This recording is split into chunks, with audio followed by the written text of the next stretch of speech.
আমাকে তো সকালবেলা তুলে দিল, বললো কিনা যা মাছ বাজার থেকে ঘুরে আসো। তাই মাছ বাজারে গিয়ে বসেই আছি, মাছ আর আসছে না। সকালে তুমি তো সকালে চায়ের দোকানে থাকো, আমি জানি তুমি মাছ বাজারে যাবা। আমি আজকে বাজারে গিয়ে চা খেয়েছি, জানো তো। মানে আনতে হবে বলে? আনতে হবে বলে। কেন? ওই যে পেঁয়াজ কলি দিয়ে মাছ খাবো তোমাদের। পেঁয়াজ কলি, আমি তো পেঁয়াজ কলি খাই না। এই যে পেঁয়াজ কলি দিয়ে আজকে তোমাদের মাছ করে দেবো, আমি তো পেঁয়াজ কলি খাই না, তাহলে মাছ আনতে হবে না? তোমার নতুন বৌমাকে খাইও। হ্যাঁ ঠিক।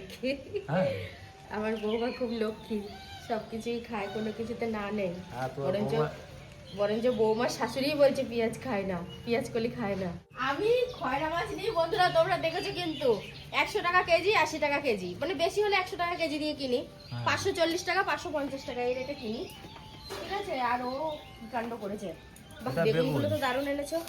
পালং শাক আছে, শিম আছে ঘরে, আলু দিয়ে বেগুন দিয়ে পালং শাক শিম। আমি না চচ্চড়িতে মূলো খেতে পারি না, জানো, ভাল লাগে না সত্যি। কি দরকার এত দাম দিয়ে আনো? কিছু করার নেই। ওই জন্য বলেছিলাম আমি বাজারে যাই, মাথা খাটিয়ে অন্য কিছু আনবো। আমাকে নিয়েও গেলে না, এতক্ষণ বসে থাকতে হতো। ঘুম থেকে উঠে চলে গেলে রাখবে কি রে? খয়রা, এই যে ইমা, খয়রা কোথায়? এ তো পুটি পুটি। এই তুই মুখ বাড়াস না, হ্যাঁ, অল্প মাছ। উনুনটায় কি ঘষে দেবো? না না, উনুনটায় ঘষে দিও না, কারণ এই মাছগুলো বাঁচতে সময় লাগবে তো। পেঁয়াজ কলিটা কাটবো, টাইম লাগবে। আমি যখন বলবো তখন দিও, তুমি শুধু থাকো তাইলেই হবে। তো দেখো এই যে হয়ে গেল পেঁয়াজ কলি দিয়ে মাছ। এই যে একটা আইটেম হলো দুপুরে। হ্যাঁ আচ্ছা ঠিক আছে। আজ বৃহস্পতিবার, ওই জন্য কলার খোঁজ হচ্ছে, লক্ষ্মীর ঘট বসাতে হবে ওই জন্য। আজকে কখন কি বেলায় হবে ঠিক নেই। ঘষি দিয়ে ভাতের হাঁড়ি বসানো হলো, এবার আমি অন্যান্য সবজিগুলো কোটাবাটা করে নিই। বলো, এই থালাটাকে সরিয়ে দাও, আগে সাইড করো। কোন থালাটাকে? এই সবজি। হ্যাঁ, এই মাছের প্রচুর কাঠ চলে এসছে আমার। হ্যাঁ এখানে নামাও, পরে আমি গোছ করে রাখছি। হ্যাঁ, কেটে কেটে ছোট ছোট টুকরো টুকরো করে রাখবো। যখন নেবা তখন দেরি হয়ে যাবে। শুকনো আছে কাঠগুলো। সয়াবিন আলু তরকারি টকবক করে ফুটছে। হ্যাঁ, এটা হাড় ছাড়া মাংস। আর এখানে সবজি কাটা রয়েছে, এই যে, আর মাছটা ঘরে রেখে এসেছি। দেখো বন্ধুরা, কত বছর পর, মনে হয় 1-2 বছর, না না 1-2 বছর না গেলাম না পুরুলিয়া। গিয়েছিলে তো তোমরা? হ্যাঁ, কি মাসে যেন গেছি, বৈশাখ মাসে। হ্যাঁ, বৈশাখ বৈশাখ। হ্যাঁ হ্যাঁ। ওরে বাবারে, তুমি জল এনে দিচ্ছ? দেখো আমার নাতনি আমার হাতে জলের বোতল দিয়েছে, কিন্তু আমার নাতনির দুর্ভাগ্যের সাথে আমারও খুব দুর্ভাগ্য, অন ক্যামেরায় আমি শেয়ার করতে পারছি না, খুব ইচ্ছা থাকলেও। একটু বড় হোক তারপরে শেয়ার করব। তো ওরা এসছে অনেকক্ষণ, তো আসার পরে বিশ্রাম নেওয়া, স্নান করা, খাওয়া সব হয়ে গেছে, আর এসেই বিদ্যুৎ ছুটেছে সেলুনে। তো এই মাত্রই আসলো। আজকে ওকে বললাম যে আজকে যেতে হয় না, কালকে যা। হ্যাঁ, ওটা আবার তার মধ্যে বৃহস্পতিবার আজকে। বাড়িতে ওরকম করে না, এরকমই করে কত সুন্দর। যেটা বলবে তো সেটাই করবে, এমন একটা ভাব। দেখো আমাদের কবিতার কিচ্ছু চেহারার পরিবর্তন হয়নি, একটু মানে চেহারা ফেরেনি, মানে বাচ্চার একটা ধকল আছে না।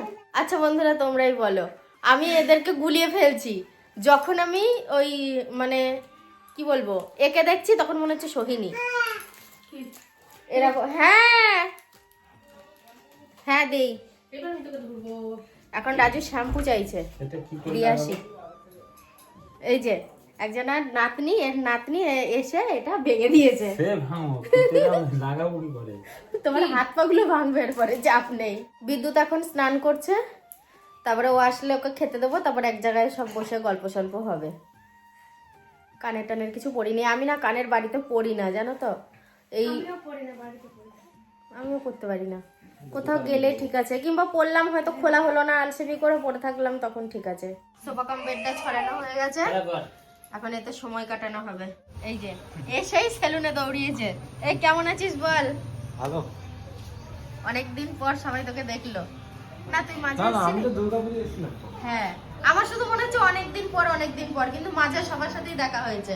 আজকের দিনটা যেন অন্য দিনের তুলনায় স্পেশাল। কেন বলো তো? ছেলে বৌমা সব এসছে, হইচই হচ্ছে, আনন্দ হচ্ছে। আর এখানে আমাদের প্রকাশবাবু দেখেছো, ও কিন্তু এদের সাথে আজকে যোগ দিয়ে ফেলেছে। তোমরা ভিডিওতে বলছিলে যে সোহিনীকে কদিন দেখিনি, প্রকাশবাবুকেও মিস করছি, তো এ দেখো সবাই এখন এক জায়গায়, দেখে নাও।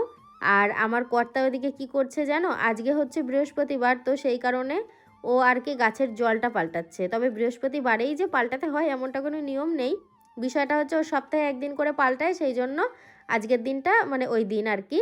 আর বাপি গাছের খাবারটা একটু দিচ্ছে, এই খাবারটা ফ্রিজে রাখা থাকে, যখন গাছ কেনা হয়েছিল তখন এই খাবারটা কেনা হয়েছিল, এখনও রয়েছে, একবার কিনলে অনেক দিন হয়ে যায়। গরম গরম লেখা চা হচ্ছে, এর আগেও কিন্তু চা হয়েছিল, কিন্তু আমার গিন্নি হয়তো সবাইকে দিতে পেরেছে কি দিতে পারেনি জানি না।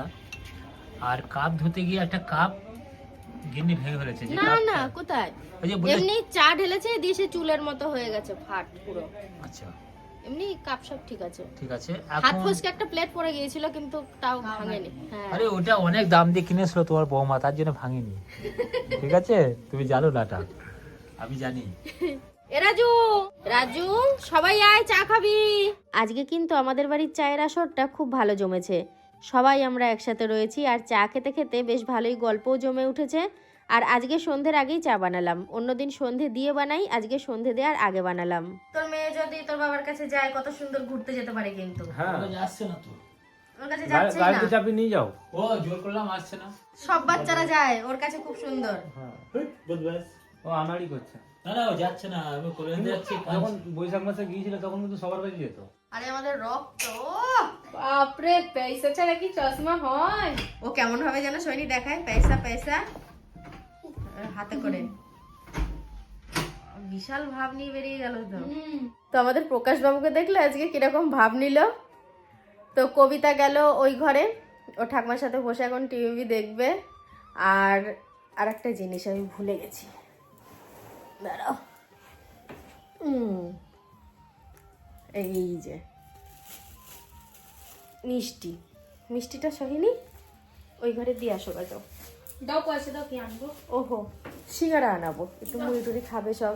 এই যে অনেকক্ষণ তোমাকে মিস করছিলাম। সত্যি তাই, মিস করার মতোই কথা। আজকে সারাটা দিন ধরো তোমার পাশে বসিনি, তোমার সাথে কোনো ইয়ার্কি মারিনি। হ্যাঁ, তোমার কি ভালো লাগছিল? না লাগছিল না? না, তুমিও থাকবে সবার সাথে। এই তো আমি আছি তো। হ্যাঁ খাও, দেখো থাক থাক থাক থাক থাক থাক, হয়েছে হয়েছে হয়েছে। আমি তো রান্না করছিলাম, কি অবস্থা দেখো, দুটো দুদিকে, মানে দুজনাই ফোন নিয়ে ব্যস্ত। হ্যাঁ রে, তোরা কি ঘুমালি? তোদের কি মুখে গল্প নেই, না ফোনে গল্প? খেলা দেখছি। বাড়িতে নেটওয়ার্ক থাকবে না, এখানে নেটওয়ার্ক আছে, একটু দেখি ফোনটা বলি। হ্যাঁ, তো বন্ধুরা আর কি করব, সারাটা দিন কম বেশি যেমন পারলাম শেয়ার করলাম। আর ওদের ঘুম চলে এসছে, ঘুমের টাইম পার হয়ে গেছে। কবিতা ঘুমায় 8টা থেকে 8:30টার মধ্যে, সেই জায়গায় মনে হয় এখন 9টা বাজতে চললো, এখনো খাওয়া হয়নি। কবিতা খিদে পেয়েছে খুব? তোমার গলার জোরটা কবে হবে বলো তো? তোমার শাশুড়ির এত গলা, হ্যাঁ কবিতার শাশুড়ির এত গলা, ওর গলা নেই কেন কি জানি। আর অনুরোধ বলা আছে। হ্যাঁ তো চলো আজকের মতো গুড নাইট, দেখা হচ্ছে আবার কালকে থেকে।